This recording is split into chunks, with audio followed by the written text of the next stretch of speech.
territorialment algunes de les hipòtesis que teníem, feliçment, per la nostra alegria, vam veure que les hipòtesis que teníem eren correctes. És a dir, que si aquí tenim, per exemple, un mapa geoespacial del territori de Massachusetts, a Nova Anglaterra, al voltant de la ciutat de Boston, i nosaltres creàvem una base de dades molt completa, amb imatge satelital, on cada píxel correspongués a una parcel·la de 30 per 30 metres, amb la qual amb gran precisió sapiguéssim quin producte s'hi produeix, fruites, verdures, carn, productes làctics, etc.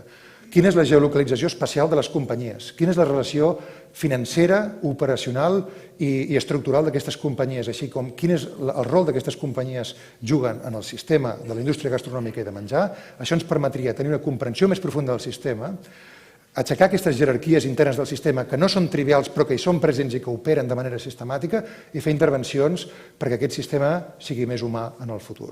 La nostra intuïció era que, analitzant el territori, aquestes grans corporacions capitalistes d'agribusiness ocupaven el terreny, els terrenys agroalimentaris, repartits per tot el territori, de menys qualitat, diguem-ne, de producció agrària, pendents més elevades, nivells d'oxigen i nitrogen inferior, de menys qualitat, un nivell d'arabilitat inferior, una qualitat de la terra bastant qualitativament inferior en general, i la localització era molt repartida en el territori, és a dir, des d'un punt de vista de la logística i de la minimització del transport, eren completament ineficient.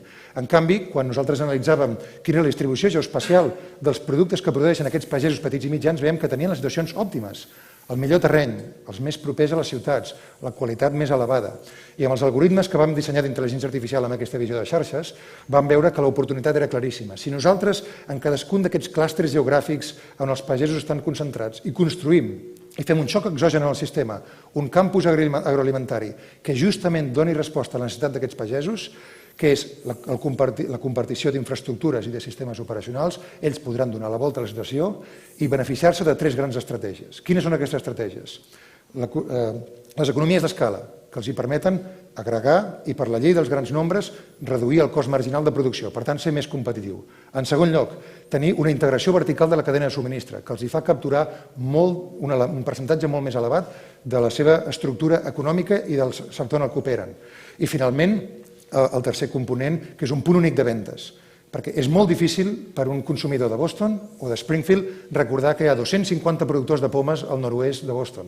En canvi, sí que poden recordar que hi ha una regió gastronòmica on es produeix pomes de qualitat, o peres, o verdures, o productes càrnics. I això és una mica